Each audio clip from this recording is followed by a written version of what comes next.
കലോത്സവ വേദികളിൽ ഏറ്റവും കൂടുതൽ കാണികൾ എത്തുന്ന ഒരു ഇനമാണ് ബാൻഡ് മേളം. ഇപ്പോ മത്സരം കഴിഞ്ഞ് എത്തിയ ഒരു ടീമാണ് നമ്മളോടൊപ്പം ഉള്ളത്. ഏത് സ്കൂളിൽ നിന്നാണ് വരുന്നത്? Saint Teresa's Anglo Indian higher secondary school, Kannur. എങ്ങനെയുണ്ടായിരുന്നു നിങ്ങളുടെ പെർഫോമൻസ്? ഞങ്ങളെ കൊണ്ട് പറ്റുന്ന പോലെ ഞങ്ങൾ ചെയ്തിട്ടുണ്ട്. പ്രത്യേകിച്ച് പ്രശ്നങ്ങളൊന്നും ഉണ്ടായിട്ടില്ല.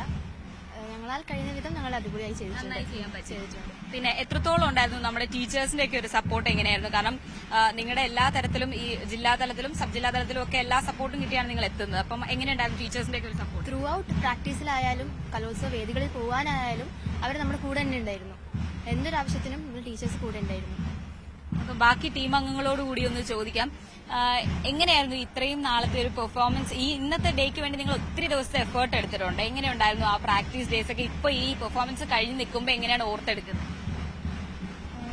കുറെ കഷ്ടപ്പെട്ടിട്ടാണ് നമ്മൾ ചെയ്തത്. അപ്പോൾ ഗ്രൗണ്ടിൽ നല്ലതായിട്ട് ചെയ്യാൻ പറ്റി. എങ്ങനെയുണ്ടായിരുന്നു പ്രാക്ടീസ് ദിവസങ്ങളിലെ അല്ലെങ്കിൽ ഏറ്റവും കൂടുതൽ ഈ കഴിഞ്ഞ ദിവസങ്ങളിലെ എടുത്ത എഫേർട്ടിന്റെ അങ്ങേയറ്റം നമുക്ക് ഇന്ന് പെർഫോമൻസ് കാണിക്കാൻ പറ്റിയെന്ന് തോന്നുന്നുണ്ടോ? എങ്ങനെയുണ്ടായിരുന്നു പ്രാക്ടീസിന്റെ ഓർമ്മകളോ അങ്ങനെ എന്തെങ്കിലും ഉണ്ടോ? നമുക്ക് രാവിലെ 7 മണിയാകുമ്പോൾ പ്രാക്ടീസ് തുടങ്ങും. അത് കഴിഞ്ഞിട്ട് സ്കൂളിൽ 9 മണിക്ക് പോകും. പിന്നെ വൈകുന്നേരം സ്കൂൾ വിട്ട ശേഷം 4 മണി തൊട്ട് 5:30 വരെ പ്രാക്ടീസ് തുടങ്ങും. ഈ കൂട്ടത്തിൽ ഏറ്റവും കൂടുതൽ ടെൻഷൻ അടിച്ച് ഈ പെർഫോമൻസിനിടയ്ക്ക് ഞാൻ കണ്ട ഒരു മുഖമാണിത്. ശരിക്കും ടെൻഷൻ അടിച്ച് ഞാൻ കണ്ടല്ലോ.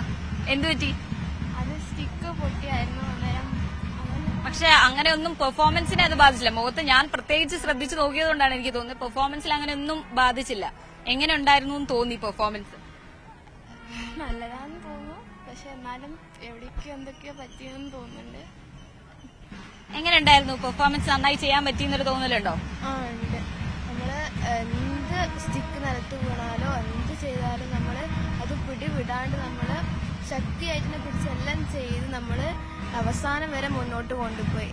നമ്മൾ നന്നായി ചെയ്തെന്ന് തന്നെ എനിക്ക് തോന്നുന്നു. എന്തായാലും നിങ്ങൾ എല്ലാവരും നന്നായി ചെയ്തു. ഞാൻ ഈ പെർഫോമൻസ് തുടക്കം മുതൽ കണ്ടു. ഒത്തിരി ടീമുകളുണ്ട്. ഇപ്പം ജയിക്കുന്നതിനെക്കാട്ടിലൊക്കെ പാർട്ടിസിപ്പേറ്റ് ചെയ്യാന്നുള്ളതാണ്. അതിനപ്പുറത്തേക്ക് നിങ്ങൾ എല്ലാവരും നന്നായി പെർഫോം ചെയ്ത് തന്നെയാണ് ഞാൻ കണ്ടത്. എന്തായാലും എല്ലാവിധ ആശംസകളും നിങ്ങൾക്ക് നേരുകയാണ്. ബിപിൻ മുരളിക്കൊപ്പം ഐശ്വര്യാനിൽ, ന്യൂസ് 18 കൊല്ലം.